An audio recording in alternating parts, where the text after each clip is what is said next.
talked about this before. Mhm. Potholes don't care if you're Republican, Right. Democrat. Zoning doesn't matter.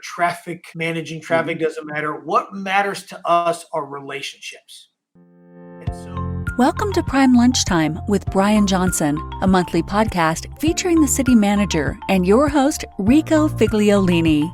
Taking the conversation beyond just talk, it's about getting the facts, discussing the issues, and asking honest questions of our city. Hi, everyone. This is Rico Figliolini, host of Peachtree Corners Live, and today's Prime Lunchtime with City Manager. We're going to be discussing quite a few things today. Even though this is before Thanksgiving, you'd think it's a quiet week. It's never quiet around the city. There's always something going on, good and bad sometimes. We're going to be discussing intersection takeovers by car clubs, and not in a good way. So this is not one of those car aficionado type things. It's something that has been rampant throughout the city, it seems, other parts of Atlanta and such. And we're beginning to see some of it now happening at intersections like Spalding Drive and Peachtree Parkway, and Peachtree Corners Circle and Peachtree Parkway, and Spalding rather. And we'll be discussing a bit of that. We'll be discussing also what it means for traffic implications of a new development that was just tabled at City Council.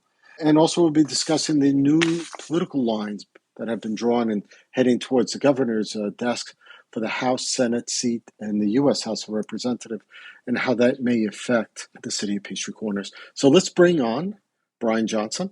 Hey, Brian, how are you doing? good, Rico. How about you? Pretty good. It's always a good day in the city, and actually today's a nice day, sunny and all.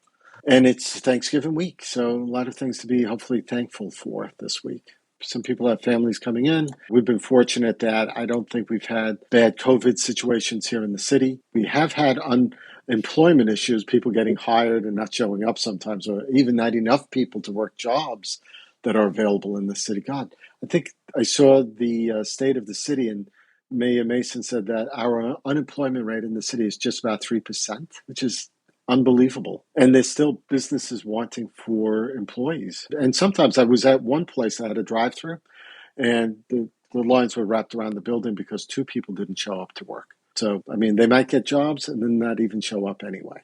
So that's happening. Yeah, it is. Sad.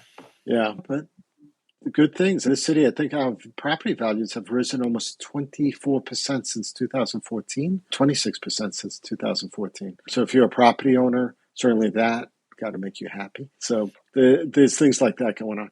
But let's hit our first thing. And that's something that really is like, I didn't realize was a big problem at this point in the city. It's almost similar to what's going on with the flash mobs in San Francisco of robbing retail stores where 80 people show up, gang rob the place, and then leave. So we're seeing cars, actually car clubs, if you will, quote, car clubs, showing up at intersections, blocking it, and then doing donut wheels and filming it and fireworks. And tell us what's going on, and where is the city seeing that, and how can we even combat that? So the phenomenon you're talking about it's often called intersection takeovers, which is kind of another activity that some of these car clubs do beyond just street racing. And so this is a phenomenon we're seeing in all over Metro Atlanta. We're not the only ones struggling with it, but of course the city has a responsibility for our community, which is why we're dealing with it and talking about it. But what's happening here is you have car clubs that have been created, and these clubs, of course, are about generating revenue for their cars to improve their cars, make them faster, better, more, whatever, almost like a Fast and the Furious movie franchise type of deal. And the way they make money is on a lot of times on their YouTube channels and the amount of views that they get. And, for those of you that know YouTube, one of the ways to generate revenue is by views and likes, and it can become a rather lucrative money-making proposition if you get enough of it. So these car clubs are using YouTube as a way to generate revenue, and the way they get hits is they will do what's called an intersection takeover. And that is they will time it, and there's some coordination involved, but they will time it to where all of the people a part of this intersection takeover will come up to an intersection, usually a four-way intersection, and they will come up at the same time. And then in a coordinated fashion, the lead cars at each of the intersections will stop and hold in place at the stop bars underneath usually what are traffic signals. So all of a sudden, the entire intersection is blocked because the first car in each lane is there blocking it. And then they will let a car or a couple of cars into the middle of this intersection. And this car or these cars will end up doing rather what you would consider outrageous things with their car. Squealing the tires while it's in place, doing donuts, trying to do things that they ultimately think are unique enough that people will want to view it on YouTube. And oftentimes the people who are blocking the intersections are doing things to help. And by help, I mean to make this entire act more outrageous and more worthy of people watching it. So they'll be shooting off fireworks, and it's actually escalated to where they're oftentimes shooting off handguns into the air as a way to make it more outrageous. And they will do it for a period of time, and then they will then break it up and they will leave. And they do that for one of two reasons. They either break it up on their own, where they're done with it and they move on, or of course, law enforcement shows up and they break it up because of that. And so that is happening in Metro Atlanta quite a bit. We have had our share of it of late, and it's hard. And we can talk about the challenges here with how to deal with it, prevent it, prosecute if you catch anybody. But the big thing here is these are impromptu events. They're almost like pop-up intersection takeovers because these car clubs, while they have a following, Gwinnett PD and other law enforcement agencies are monitoring a lot of their traffic, but there's not a lot of heads up for us to know. In some cases, it's not. It's done in communication channels that people are not monitoring. And so it just happens and we have to deal with it. But yeah, unfortunately, that is going on right now. And the challenge is we can talk about a lot of the challenges, but right now the challenge is getting communication out there to our residents about what has been done, the challenges of what to do if we even know or catch somebody, and how we prevent this thing from happening in the future. It's interesting because even the gunplay, I mean, these things are happening near neighborhoods. And I think that people don't realize that because of the way things are prosecuted, they're misdemeanors. It's not easy. When a police car shows up anyway, and there are 20 cars there, I mean, who are they going to go after when they all split up? And even if they don't show up, some of these things that we discussed before the show would last 10, 15, 20 minutes, and the police didn't show up for a variety of reasons, maybe because other things were more important at the time being investigated. So do we need more cameras? I know the city's putting out 25 cameras throughout the city, but even like a place like Spalding Drive and Peachtree Corners Circle is not a major intersection. And we discussed that before, that you would think that's the least likely place to do this type of thing versus, let's say, Spalding and Peachtree Parkway, where it happened also. So, Rico, you're hitting on some of the challenges here. So, first and foremost, you end up having the laws that are in application here are written such that unless it's the third instance in which somebody has been convicted of doing this, short of it there being 3 convictions of this, it's considered a traffic violation. Yeah, and which are all misdemeanors. Right. So unless somebody has had 3 convictions and now police are showing up on their 4th, and of course they would have to know that this person had 3 other convictions. Mm-hmm. But unless that has happened, it's a misdemeanor. So the first is there's not a lot of deterrent from that the law allows. Police, even if they catch somebody, it takes those multiple instances before it becomes a felony or before the car can be seized. So there are some things within the law that are not particularly helpful. And some of those things I will be working with council on here shortly, and it may become a legislative priority for us on the upcoming legislative session, is to maybe do some things to strengthen the law to give police department a little bit more teeth when they do catch somebody. So that's how the law is currently written. Although it looks like you want to say something about that. No, I mean, what teeth could you possibly do there? I mean, short of making it past a misdemeanor. I mean, what else can you do? All right, well, let's start with that one. That's actually a big deal, making it beyond a misdemeanor, because by a matter of policy, Gwinnett County police officers cannot pursue somebody in any kind of a high-speed chase capacity for a misdemeanor. So on these intersection takeovers, let's say Gwinnett PD was right there a minute after it starts, and they show up and then everybody scatters. Even if they chose to be like, look, we can't get all of them, but we're going to get one. By a matter of policy, they cannot pursue because it's a misdemeanor. And so if it was not a misdemeanor, that might help.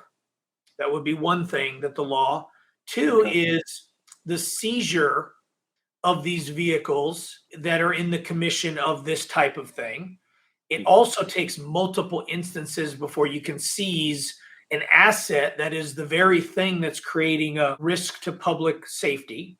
Then we certainly should consider maybe if there are handguns and the discharging of firearms involved in these kind of things, that could immediately ramp it up beyond just the traffic. So there are some things within the law that I think are worth serious consideration. As a corporate subdivision of the state of Georgia, the city of Peachtree Corners is certainly in a position that maybe we could advocate for state law to be changed in Georgia to make it to where maybe some of those things can be made a little bit more tough and be a little bit more of a deterrent than they currently are. So that's kind of one thing that we're considering, but let's get past that to even get into the enforcement of it. So when Gwinnett PD gets called on this, there of course are considerations of moving assets to a location in which there's cars doing donuts and blocking the intersection. A while, especially with the handgun part, that's not particularly a safe thing. But depending on what they're working on, they could be working some evolving situation that is significantly more important, if you will. Sure. We recently had this past weekend an incident in which we had an intersection that was not a significantly large intersection in which they were doing this. And there were calls to 911 and they were aware of it, but why Gwinnett PD was unable to show up in time to do anything. And this intersection takeover broke up on its own accord before Gwinnett PD got there was because they were all hands looking for an evolving situation involving a missing young autistic girl, a missing person. And, that just took priority. And that was right after it had gotten out that she was missing. And so they just threw all of their assets there. And they were like, look, unless it's another case in which there's violence involved or whatever, we are concentrating on this. And so that's another one. Then we get into, let's say that they do catch, and they do sometimes catch some of them. A lot of times it's by tracking some of the communication and having a good idea of where they might want to be doing this. And then they lay in wait, if you will. So they have caught them. They have done sting operations. They have some footage or some surveillance footage video of these things happening that then they're able to add to an individual who was apprehended for a different reason, and they're able to expand. So there are things going on to help with this, but there's a lot of constraints, even on the cameras. You mentioned the city has 25 license plate recognition cameras, and we're putting 25 more out there. So there will be 50 in the city. But the deployment of those cameras, because we can't have one at every intersection. These cameras are not free. We have to store the data for PD to use, and it does come with technology, so we have to pay for it. So what we've tended to do is put them on either major intersections or oftentimes roadways coming in or leaving our jurisdiction. And so it's almost like you're setting up a camera perimeter so that if somebody does come into the city, if you really have their license plate, you can kind of know when they came in and when they leave. But you have to have that beforehand for you to be able to use it. And in this case, a lot of these car clubs know that there are cameras, and so they will actually put something over their license plate while they're doing this. So there's tape over their license plate or something, and so that doesn't help us. And then you run into the other conventional stuff. Police departments nationally are down staffing wise. There's just not as many, and Gwinnett PD is no different. And so they're understaffed, and you combine all of those things together, and we have this phenomenon that we have. But we are exploring some other things. There's some technology that we're looking at that maybe allows police officers to, I guess the lack of a better term is, shoot some sort of a transponder onto the back of a vehicle that then you can use it to track its location when it leaves, which would allow police to follow these vehicles without getting into a high-speed chase component. And so there are some technologies that Peachtree Corners, is exploring.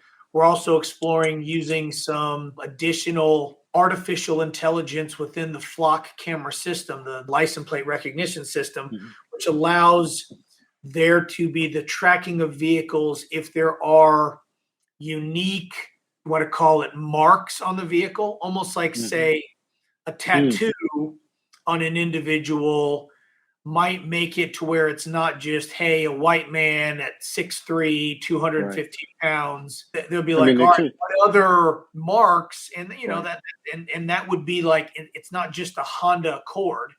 Right. It could be dents on a car. It could be aged marks. Could be a lot of these car clubs also deck out their cars, pimp out their cars, if you will. So there could be other variations of things on the car that might be unique that way. But Rico, I do want to close with this saying that none of that is an excuse. This is unacceptable. No community should have to deal with it. It still is unsafe, even if there weren't firearms involved, shooting into the air. And so I don't want it to sound like there's, there's nothing we can do. No, we are looking to do more, maybe deploying cameras at interior intersections that we normally wouldn't have against some of this technology I talked about. So the city's doing what it can. Gwinnett County PD is certainly in a position where they know it's serious. And so it's just hot off the press, if you will, that you and I were talking about it before the show, just because it happened this weekend. And it's a big deal. And the mayor and city council are very interested in trying to ensure we're doing everything we can to help our police officers stop this. But we are not alone. They move around, and other jurisdictions are dealing with it as well. But we're going to try to do what we can here. Right. It's these types of situations, like the flash mob stealing at retail stores in San Francisco, that seems to also be spreading across the country to some degree. They're difficult to handle because these are fads, you hope, and that they will go away at some point. So do we overreact to something? Like you said, yes, it's a dangerous situation. Do we put out all the cameras? Do we do the transponder thing? The other thought, I'm sure there are some people that would even think, do we do like Norcross and we create our own police department that can police our area? I think Gwinnett Police has done a great job. In fact, that missing autistic child was in Peachtree Corners. That was Holcomb Bridge, I think, and Jimmy Carter. So that was around this area. We can go overboard on some of these things or not. If we look at safety and what that means, sure, some people say, do we need another 25 cameras? Why not? Maybe we do. As long as things are handled in the proper way, I think adding to safety, I don't think anyone would, or there may be some people that would be concerned about additional cameras, but how else can you combat some of these things? Like you said, these are misdemeanor crimes. They're not going to be prosecuted for the most part that way because this takes too long to prosecute. And by the time you finish it anyway, people don't go to jail. They handle with maybe a fine or something like that. This is part of that change that we've had over the past decade to make sure that we don't overcrowd stations, jails, that we don't give too much to our police to do because they already have a lot to do. I don't envy you and the city leaders and what you have to do. Even the legislation will take time. By the time it gets passed, then has to go through a department that has to actually figure out how to implement it. It's not just all of a sudden shows up and, yeah, difficult problems. Hopefully it won't get worse. Let's move on to, there was a small development, actually about almost 7 acres, that's a multi-use development that's coming up. That's the Peachtree Corners Circle Lofts that was tabled this past city council meeting. And it's one of the Cowart developments. And I think we talked about this before too, and we talked about the traffic implications. Because this is the property, I believe that would abut the Intuitive Robotics campus that runs behind QT and some of the, I think the creme de la creme that's there. And that certainly would affect the in and out at the QT station, whether left turns are allowed or not. So explain to us then how some of this traffic implications would be affected by this development. So you're referring to a parcel that is essentially directly across the road. If you were exiting the Forum property right there at Trader Joe's, you're coming down that little hill there and you're stopped right at Peachtree Corners Circle and you look straight ahead, there's a wooded parcel. That would be the parcel in question here that the development would be going on. Why it's difficult, speaking of not being envious of some of the things the city's working on, this is another one that unfortunately it has second and third order effects beyond just the parcel in question. It's always preferred, if you have some sort of a development that is being considered, that when you start talking about traffic and other things, but traffic, that it's isolated to just that parcel. Like it doesn't really have much as far as ingress, egress, implications for up and downstream developments. It's kind of like, look, yeah, it'll be more traffic, but people coming in and out are not going to interfere with other people coming in and out. This one is not one of those. We have some problems here, and some of them are a little bit of an inherited one. And by that, I mean this. When the city became a city almost 10 years ago, the developments that are out there were already in place. The developments affected here. By that, I would mean QT, the quick trip right there at the corner, and then heading, what would that be? Essentially west down Peachtree Corners Circle away from Peachtree Parkway. You would have creme de la creme behind them. Those are the two that have curb cuts for cars to get onto Peachtree Corners Circle. And then directly across Peachtree Corners Circle from those curb cuts, those entrances to the QT and creme de la creme, you would have two entrances or exits, as the case may be, to the Forum. You have one near Redlands, and then you have the main one, if you will, that's coming out right by Trader Joe's, the one that it's kind of the main thoroughfare through the Forum. So on each side of Peachtree Corners Circle, you have two entrances, exits to developments on each side of, if you include the turn lanes or deceleration, acceleration lanes, you have 7 lanes of traffic right there.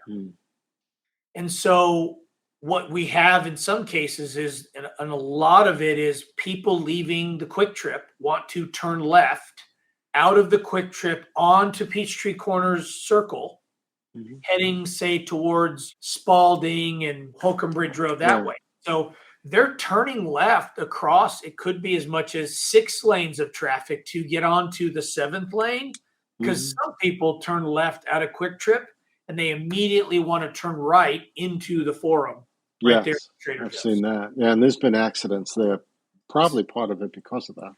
Yes. So look, we get it. I will plead the fifth if I was under oath as to whether I had ever tried any of those facing movements myself, but they are not safe movements, vehicular movements, and those accidents you just brought up are a testament to that. But that situation was inherited by the city.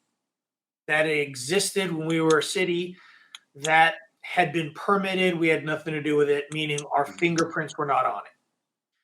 Now we are being asked to permit, rezone, and ultimately permit a development that is going to exacerbate the traffic in the area, not just for their particular development, but it's going to have, again, a little bit of a domino effect Hmm. mainly towards Peachtree Parkway. Parkway. So their entrance to this development will probably line up directly across from the Forum's entrance exit by Trader Joe's, which is also where the Creme de la Creme's entrance already is. It's directly across. Let me ask you something. Yeah. That's a long piece of property that butts up to Technology Park. Is there going to be an exit entrance from that side? No. And here's So, why. Really, topography, terrain.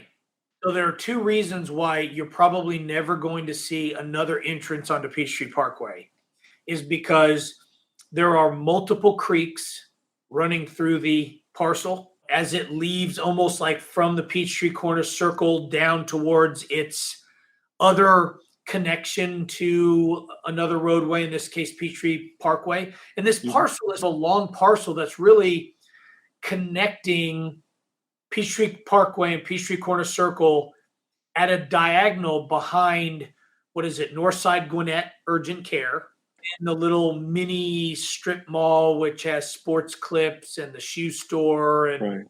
The bagel store, sure. right, the bagel shop, and then Quick Trips, and then Creme de la Creme. So it kind of is at an angle, and it connects the two roadways, cuts behind. The problem is the reason it exists and it's a long linear one is it's really a creek. And so the creek would need to be piped if you wanted to do anything. And then the terrain is significantly steep. It is a hole down in there. And if you ever like drove, say, Peachtree Parkway and you looked at the parcel right next to the north side Gwinnett, it's just a hole down in. So let me ask you though, basically when that property was left the way it was, I don't know if that was an easement, a water place for another property, if that was split off some years back or not, may have been. Maybe it's just undevelopable. Obviously a city option could be, no, you can't do that there. Because right now it's zoned, what? It's zoned commercial? Yeah, it's commercial. It's an M1. So it's an M1. So I don't know what the setbacks are and how wide that is or not. I don't even know if it's really developable as an M1, even if you wanted to. So maybe it's just a denial. Because otherwise what you're saying essentially is, and I don't know if you can, you'd have to force the QT to say they can only do right turns on exit. That's correct. Can you force them to do that? Because they've been in development. They've already there. Should they be penalized because another property wants to come out? I mean, is that reasonable? It's a great question. One, the city certainly could close left outs at the second location that QT has, because even right now, without a new development, it is not a safe option for you to allow cars to turn left out of there. Now, people do it. And again, I'll plead the fifth if ever asked if I have done it. But when you look at, if you're a traffic engineer and you're needing to put your stamp on this, you would not, because it's 7 lanes near an intersection. So you've got a lot of car. So it could be done. Now, the Peachtree Parkway section right there does take into account this. Many people don't realize this, but if you left QT on Peachtree Parkway and you wanted to head north, you do not have to head north by turning onto Peachtree Corner Circle and trying to immediately get across 3 lanes into the 2 left lanes to turn left.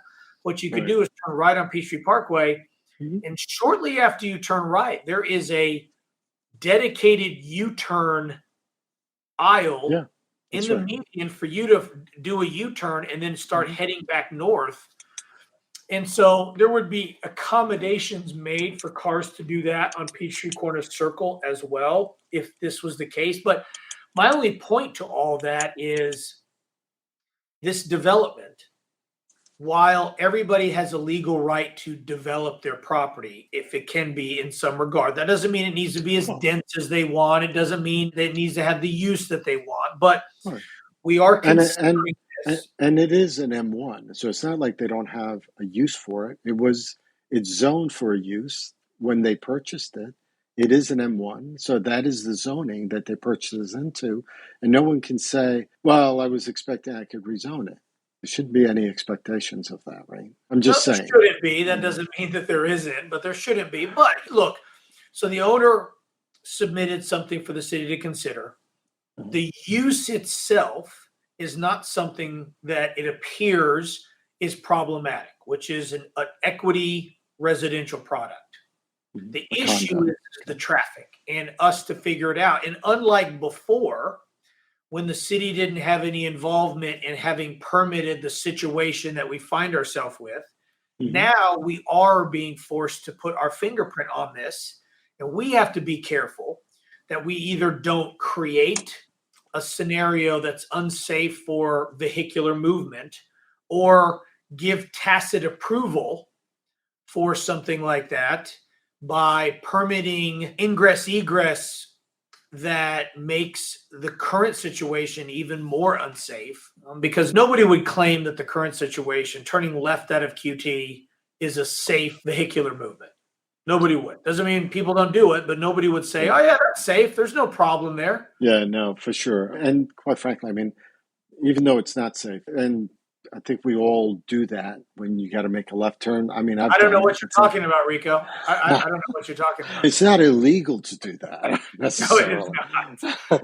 But yes, but I've never seen an accident at that curb cut. I've seen it in front of the forum on that side, and could be for a variety of reasons. Usually it seems like someone coming out of the forum or trying to get in from the other side. But, and that really is not a particularly safe one either. You're coming down a hill, you're turning across. At that point, I think it's only 4 lanes of traffic, but turning left, and then you got cars accelerating onto Peachtree Corners Circle off Peachtree Parkway, or turning out of Redlands and creme de la creme. I mean, none of that is a particularly, if traffic engineers design things from scratch, nobody would ever have allowed that to happen, but it did. And you know, it's doesn't matter how we got here, we're here. But in this case, that's why it was tabled. So that was a long way of saying it was tabled, Rico, just because we needed to take extra special care at looking at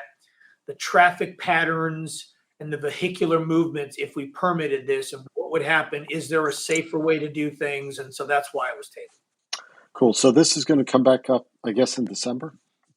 No, we push it to the January one because the December ones, because of Christmas and everything, had to be moved up earlier. So there would have only been 3 weeks between the November council meeting and the December one, with Thanksgiving between. So for us to make sure we had enough time, we just pushed it to January. Sounds good. So in the little time we have left, I'd like to see if we could talk about this whole thing about new district lines that's going to the governor's desk. The new Senate line, the new House seat lines, the new U.S. House of Representative lines. Seems like Peachtree Corners, where we were being, I think, for the most part, represented by one state House rep, now maybe 2. There's lots of things going on. Is that good or bad that we have 2 reps there versus 1? I don't know. How does that affect the city? How will the city be affected by all this? I know some of these people are going to be running in other seats, it seems. It's an interesting quagmire. It's almost like they've been pushed to run against each other in some of these seats. And we're talking about Democrats that have won those seats for the most part. Yeah, so it looks like the city map, or excuse me, the district map as it applies to the state House, state Senate, and the U.S. House has been changed significantly for us. And in that, which seats touch a part of Peachtree Corners and which seats don't, and what representatives, and so on and so forth. So yes, there has been, as is always the case with whichever party is in power at the state, these district maps were drawn in a way to give the party that is in control of the General Assembly and the governor's office I guess in their mind, the potential for them to gain representation by having drawn it a certain way. Now, how it affects us, and I won't get into some of it is just on the periphery. You know, before we had people like Representative Pedro Marin and Scott Holcomb that touched a little bit of Peachtree Corners. So technically you could say that they represented us And they did. Don't get me wrong, but we weren't the core. Now, probably what most people would think of from the state house would be the seat that Tom Rice held for a long time, and then Scott Hilton. When Tom retired, Scott ran for that seat and was in it for one term, and then Beth Moore was elected recently. Now, that seat represented almost all of Peachtree Corners Circle. All those individuals resided in Peachtree Corners, and that one significantly changed. That House seat was drawn out, and so as a result, I know Beth Moore has announced her intention to run for a new Senate district. Actually, it's Senate District 7, which actually existed in South Georgia. And it's kind of indicative of how more influential Metro Atlanta is becoming, because with population growing in Metro Atlanta and in some cases decreasing in rural Georgia, you are seeing them do this. And so they just took a Senate district that existed in South Georgia and moved it up to Metro Atlanta and dropped it in a place in which Beth Moore, current state House rep, is in a position to run for a state Senate seat, one that doesn't have an incumbent, if you will, because the incumbent is in South Georgia. And so it's amazing how they can do that. Just take someone's Senate seat away from them, move it somewhere else, versus redrawing lines. And it's unbelievable how they can do that. So here's another one, though, is at the U.S. House, we are represented by Carolyn Bordeaux.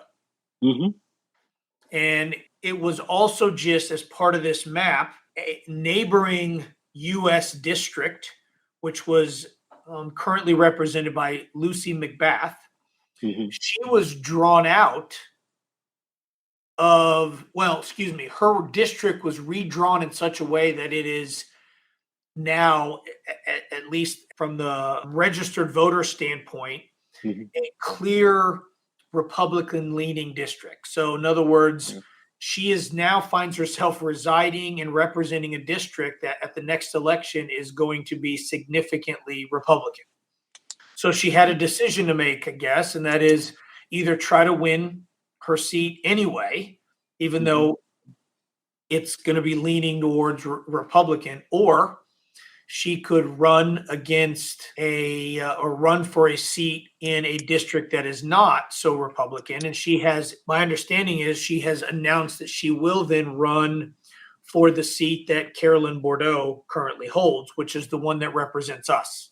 Right. And so why these matter to us is less about party affiliation. You and I have talked about this before. Mm-hmm. Potholes don't care if you're Republican, Democrat. Zoning doesn't matter. Managing traffic doesn't matter. What matters to us are relationships. And so what makes it hard sometimes is, and I'm not saying it's right or wrong, and I'm not saying that it has nothing to do with the people, but we oftentimes invest in these representatives. We get to know them. They get to know us. We have meetings. We communicate. We develop a relationship. They learn Peachtree Corners. We learn them. And over time, you have this relationship. And when these things happen and there's turnover, it's a relationship. It's almost like a marriage. And every so often, you're forced to have a new spouse. You're like assigned a new spouse. Like, all right, Rico, you got a new spouse. In this case, Peachtree Corners is like, all right, Peachtree Corners, you may have a new spouse at the U.S. level, or you may have a new spouse at the state Senate or state House level. And you got to relearn these people. They've got to relearn you. And it is not easy sometimes, because these things are built on relationships. I mean, that's what makes these things go around, is them knowing us and what our needs are and liking us and sometimes living here. And that's where we're at, is we're going to be forced to potentially learn some new people. Maybe not. I don't know how some of these races may go. I mean, Carolyn Bordeaux may still retain the seat, and then there's no loss in that. And Lucy McBath could be just fine.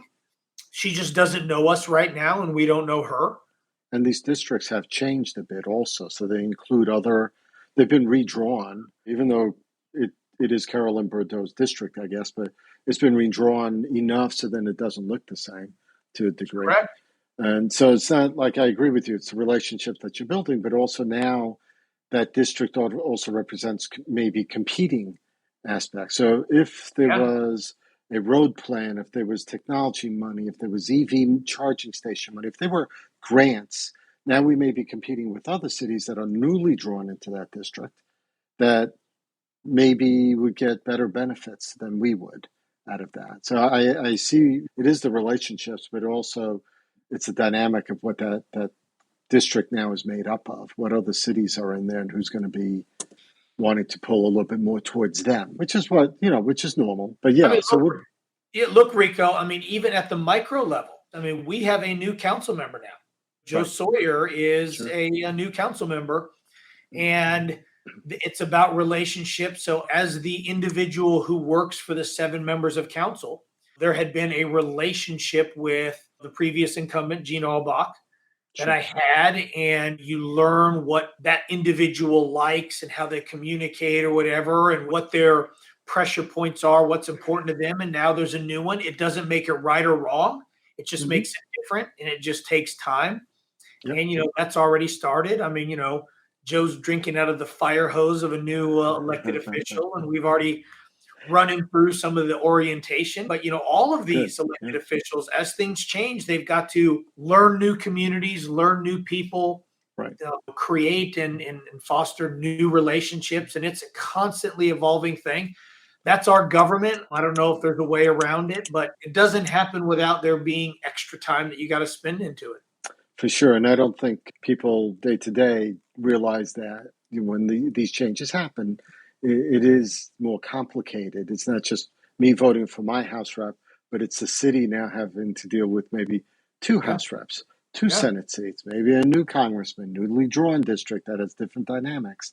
So I can see there's going to be a lot of learning, even for Joe Sawyer, who's going to be sworn in, I think, in January into his seat. He knows all the city council people to a degree, but now he's going to have to know them as city council people within that relationship. And then the department heads that are there. So, a lot of dynamics, a lot of things that have to be learned. I appreciate our time together, Brian. It's always good to talk about these things. I'm sure we're going to talk a bit more about these districts as we get closer towards election time, maybe, and what that may mean.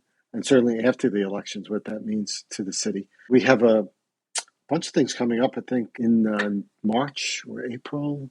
It's the Live 2X, or the V2X Live conference. V2X Live, the first city sponsoring its first conference.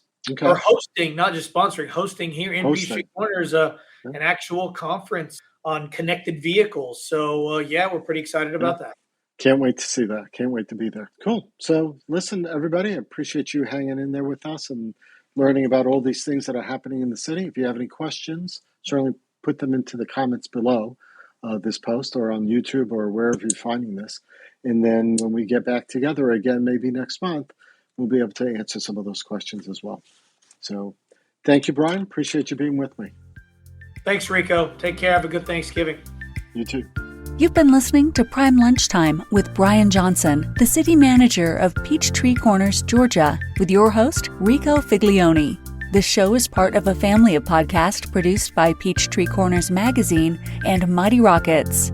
To find more episodes of this show or our other podcasts, visit livinginpeachtreecorners.com or follow us on Facebook at Peachtree Corners Life.